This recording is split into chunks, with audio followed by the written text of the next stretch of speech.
Suite et fin de l'histoire de la fille libanaise. Si toi tu n'as pas écouté la partie 1 descend, va écouter partie 1 et reviens ici pour la fin. N'oubliez pas les arachidos. Donc la petite fille de 15 ans là, c'est comme ça elle est devenue mince comme ça. Je vous dis qu'elle est tombée gravement malade. Ils l'ont envoyée partout, dans tous les hôpitaux comme ça. Ils disent qu'ils ne voyaient rien. Ils l'ont déposée comme ça à la maison. Ils étaient obligés de la regarder comme ça en train de dire. C'est comme ça le papa, il a eu l'idée comme ça de filmer la petite pour envoyer ça à un prêtre pour qu'il puisse voir ce qui ne va pas. Donc quand le prêtre reçoit comme ça la vidéo, il regarde et dit que ça là, c'est grave, hein? Moi-même je peux rien faire. Envoyer la petite chez un pasteur, il va aller prier pour elle, il va la laver avec eau bénite et tout ça, et puis elle va se rétablir. C'est comme ça le papa soulève sa fille, il l'envoie comme ça chez un pasteur. Arrivé là-bas, le pasteur il a commencé à prier, sheketeke, aripépé, aripapapa, rip. J'ai dit que il a prié comme ça sur la petite, il a massé et tout ça, lavé avec eau bénite et tout. Quand il a fini, il dit ok, vous pouvez rentrer. Ils ont soulevé la petite là encore à la maison. Quand ils sont arrivés, les heures qui ont suivi, la petite là,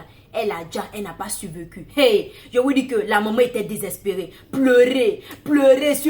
Le papa même là, il était abattu, mais il devait rester fort pour pouvoir soutenir sa femme. Les heures qui ont suivi, hey, voici la camarade, la fille ici là, la titulaire. Elle est venue en même temps à la maison. Elle qui a abandonné la petite le 31 décembre à la plage.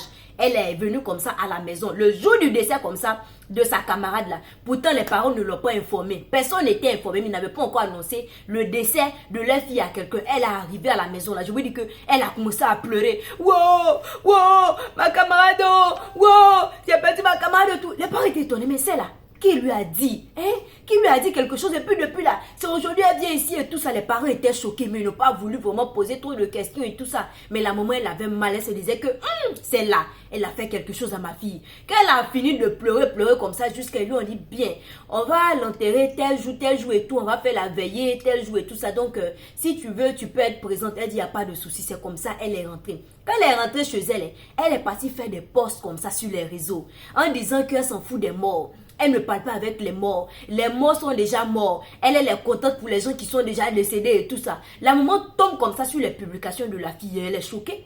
Mais attends, ça c'est quoi ça? Sa camarade est décédée il y a quelques jours de cela. Elle est venue pleurer ici. Et maintenant elle fait des posts comme ça et tout et tout.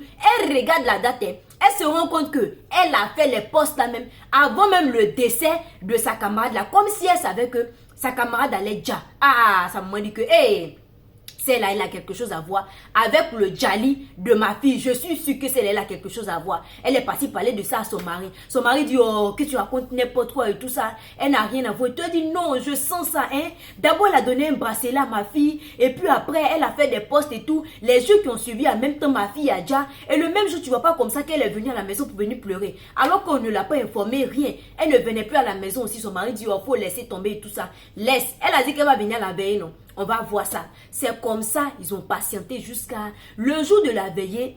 La camarade en question qui est ici, la fille, la titulaire là, elle s'est apprêtée, elle est venue à la veillée bien comme ça. Elle est arrivée là, elle est en train d'assister et tout. Les gens parlaient, ça pleurait et tout. Et puis la maman, elle était assise là avec des jeunes. Donc elle a fait signe aux jeunes qui étaient avec elle là. Elle dit, hey, prenons là, la camarade en question, la titulaire, prenons là. Mettons-la de côté et puis allons lui poser des questions. C'est comme ça les jeunes, ils ont soulevé la fille là de force. Ils l'ont envoyée à côté. Ils lui ont demandé, qu'est-ce que tu as fait à notre fille? Aïe, qu'est-ce que je lui ai fait? Comment? Je ne lui ai rien fait. Nous sommes partis ensemble à la plage et puis bon, je suis rentrée juste que j'avais des choses à faire et tout. Après elle est rentrée, non. Dis non.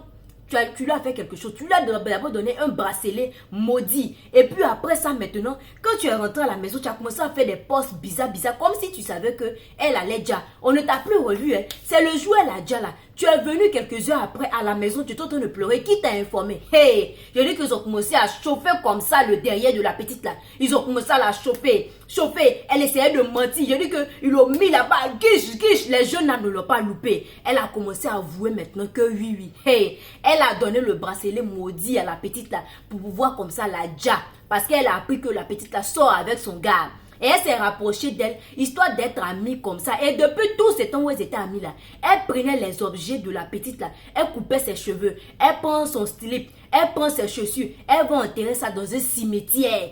Et quand elle finit d'enterrer là, elle va comme ça, elle déterre un corps. Et puis elle prend les os là, elle écrase comme ça. Et puis elle met dans la nourriture de la petite. Quand elles vont au resto, quand elles vont ensemble dans les coins comme ça d'anniversaire et tout ça, elle écrase. Et puis elle met dedans. Et puis la petite la mange. C'est ce qu'elle faisait depuis tout ce temps où elles étaient amies. La maman dit que wouh, je ne savais même pas que ma fille même cherchait garçon. Je ne savais pas, elle avait 15 ans. Et à cause de ça là, tu quittes ta ville, tu viens dans la ville ici, et puis tu viens faire tout ça là, ma fille. Oh, mais est-ce que tu avais les preuves que les deux sortaient ensemble? Et tu as dit oui, j'avais les preuves. Elle m'a montré la photo de son chéri et tout ça. Et vraiment, j'avais mal. J'avais mal, raison pour laquelle j'ai fait tout ça. Et puis, je l'ai déjà. Mon cœur ne pouvait pas supporter et tout. Elle dit, mais et l'homme en question? Elle dit, l'homme en question, il est dans l'autre ville là-bas. Il n'est pas au courant de tout ça. Quand je venais, je ne lui ai pas dit, je ne l'ai jamais menacé et tout ça. Mais j'avais tellement mal parce que je veux que ce jeune-là m'épouse et tout ça. Je vous dis que wow, c'est comme ça.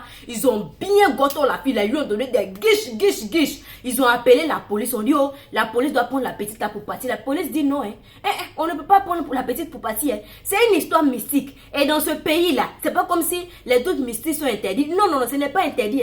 Parce que la petite là, elle est dans un truc de gens comme les francs-maçons et tout ça, comme les christianistes célestes, comme les saints des derniers jours, comme les chérubins, les églises bizarres comme ça, rose-croix là. C'est dedans qu'elle est. On dit que oh, c'est pas interdit dans ce pays-là. Donc si elle est rentrée là-bas, puis elle a fait les trucs de fétiche et tout ça, mystique là, nous on ne peut rien faire. C'est pas comme si elle a pris l'homme comme ça et puis elle a déjà la personne.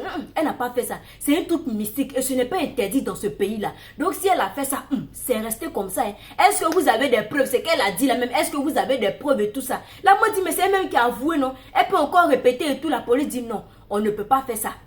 On ne peut même pas faire. Et d'ailleurs, même, va nous montrer où tu as enterré les objets dont tu parles. La petite est partie montrer ça. Où elle a enterré les objets de sa camarade de 15 ans. Là. Elle a tout montré et tout ça. Malgré ça, la police dit qu'ils ne peuvent pas attraper la fille libanaise ici, ne peut pas l'attraper pour la mettre en prison parce que c'est un truc mystique. Et ce n'est pas interdit dans le pays là. Chacun fait ce qu'il veut. C'est normal comme les roses-croix, les saints des derniers jours, francs-maçons et tout ça. Les églises comme les bouddhas là. C'est normal, donc ils ne peuvent pas l'arrêter. C'est comme ça la petite fille de 15 ans qui est là. Elle a déjà. Sa famille est restée comme ça, dans le deuil comme ça. La petite aussi, elle est là, elle fait sa vie et tout. Je parle de la titulaire. Elle est restée là, elle continue sa vie comme ça, tranquillement. Le jeune aussi, il est là, il continue sa life tranquillement. Hey, je dis que l'histoire là,